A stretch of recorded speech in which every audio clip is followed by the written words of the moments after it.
حضرت سلیمان علیہ السلام اللہ تعالیٰ کے برگزیدہ نبی اور حضرت داؤد علیہ السلام کے فرزند ارجمند ہیں۔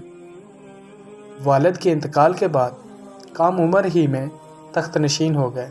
آپ علیہ السلام کا سلسلہ نسب حضرت ابراہیم علیہ السلام سے جا ملتا ہے۔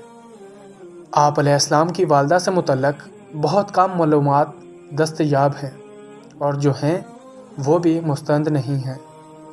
ابن ماجہ میں ایک حدیث ہے، رسول اللہ صلی اللہ علیہ وآلہ وسلم نے فرمایا، سلیمان علیہ السلام بن داؤد علیہ السلام کی والدہ نے ایک دفعہ نصیحت فرمائی، بیٹا رات بھر سوتے ہی نہ رہا کرو، اس لیے کہ رات کے اکثر حصے کو نیند میں گزارنا انسان کو قیامت کے دن اعمال خیر سے محتاج بنا دیتا ہے۔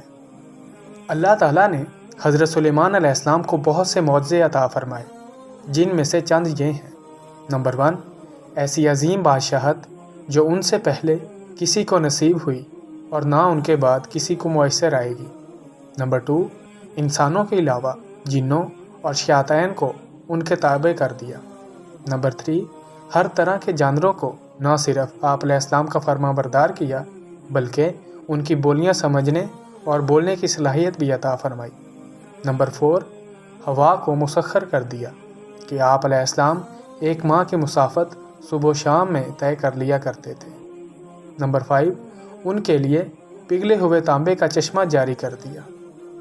قرآن مجید کی 7 سورتوں میں 16 مقامات پر حضرت سلیمان علیہ السلام کا تذکرہ ہے۔ سورۃ البقرہ، سورۃ النساء، سورۃ الانعام اور سورہ سبا میں ایک بار، سورہ صاد میں 2 جگہ، سورۃ الانبیاء میں 3 بار، جبکہ سورۃ نمل میں 7 مقامات پر آپ علیہ السلام کا ذکر ہوا ہے۔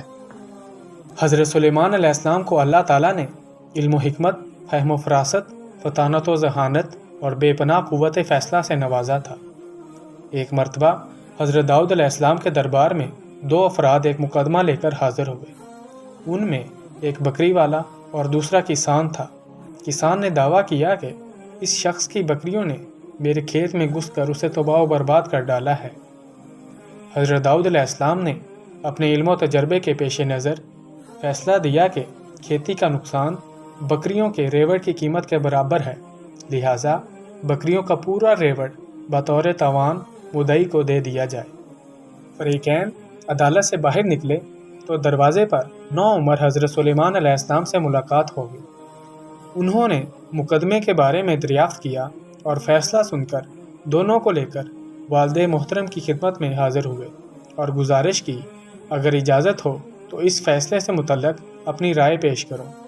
اجازت ملنے پر حضرت سلیمان علیہ السلام بولے، آپ علیہ السلام بکریاں تو کھیت والے کو دے دیں تاکہ وہ ان سے فائدہ اٹھاتا رہے، اور کھیت کی زمین بکریوں والے کے سپرد کر دیں کہ وہ اس میں کاشت کر کے کھیت کو اس حالت میں لے آئے جیسا بکریوں کے چرنے سے پہلے تھا، پھر کھیت واپس کسان کو دے دیں اور بکریاں بکری والے کو۔ حضرت داؤد علیہ السلام کو یہ فیصلہ بہت پسند آیا۔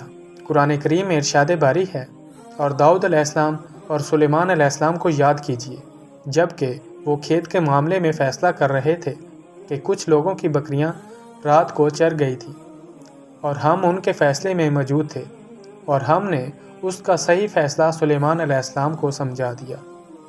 حضرت سلیمان علیہ السلام نے دعا مانگی، اے میرے پروردگار، میری مغفرت فرما اور مجھے ایسی بادشاہت عطا کر جو میرے بعد کسی کو بھی میسر نہ ہو، بے شک تو بڑا عطا فرمانے والا ہے۔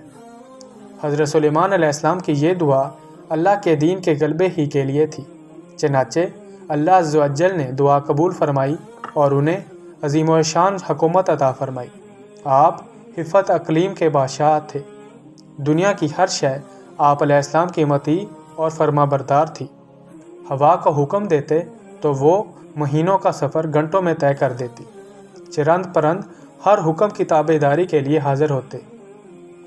سرکش جنات ہر وقت ہاتھ باندھے احکامات کی بجاوری کے لیے تیار رہتے، اور شیاطین زنجیروں میں جکڑے رہتے۔ سورۃ الانبیاء میں ارشاد ہے، اور ہم نے تیز ہوا سلیمان علیہ السلام کے تابع کر دی جو ان کے حکم سے اس ملک میں چلتی تھی جس میں ہم نے برکت دی تھی، یعنی ملک شام، اور ہم ہر چیز سے باخبر ہیں۔ حضرت حسن بصری فرماتے ہیں کہ ہوا کے مسخر کرنے کا واقعہ حضرت سلیمان علیہ السلام کے ساتھ اس وقت پیش آیا جب آپ علیہ السلام اپنے لشکری گھوڑوں کے معائنے میں مصروف تھے۔ اسی اثناء میں آپ علیہ السلام کی عصر کی نماز فوت ہو گئی۔ چونکہ اس غفلت کا سبب گھوڑے بنے تھے، لہٰذا انہوں نے اپنے ان خوبصورت اور بیش بہا گھوڑوں کو ذبح کر دیا۔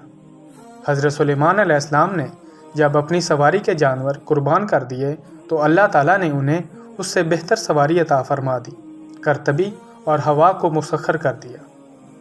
حضرت سلیمان علیہ السلام کے ان گھوڑوں کا واقعہ قرآن کریم کی سورہ صاد کی آیت نمبر 31، 32، 33 میں موجود ہے۔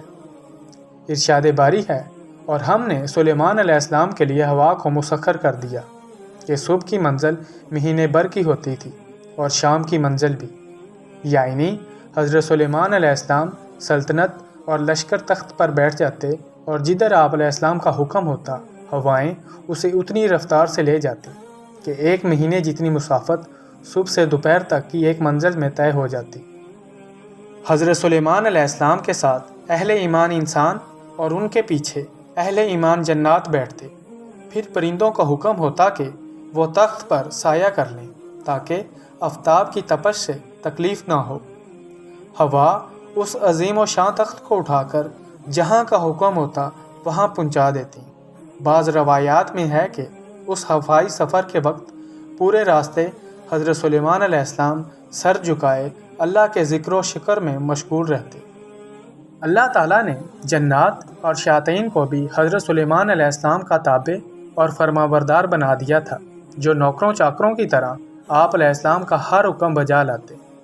وہ آپ علیہ السلام کے لیے سمندر کی تہہ سے قیمتی موتی، ہیرے، جواہرات نکال لاتے۔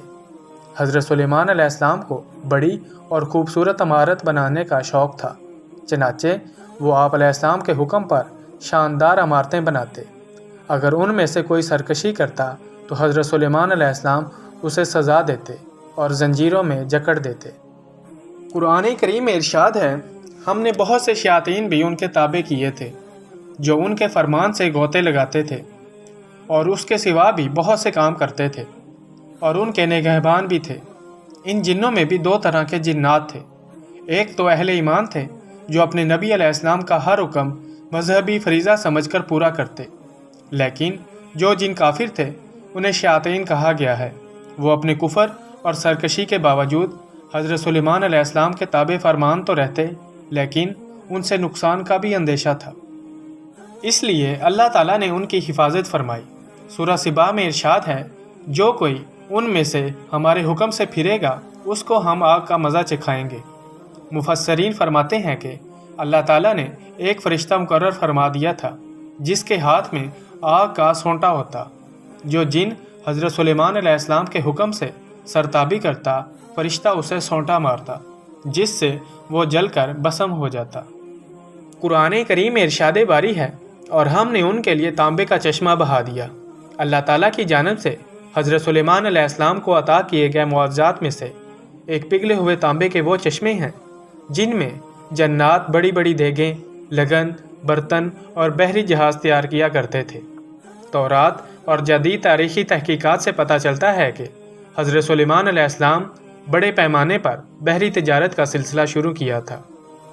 ایک طرف اسیون جابر سے ان کے تجارتی جہاز بحر احمر میں یمن اور دوسرے جنوبی اور مشرقی ممالک کی طرف جاتے، اور دوسری طرف بحر روم کی بندرگاہوں سے ان کا بیڑا، جسے بائبل میں ترسی بیڑا کہا گیا ہے، مغربی ممالک کی طرف جایا کرتا تھا۔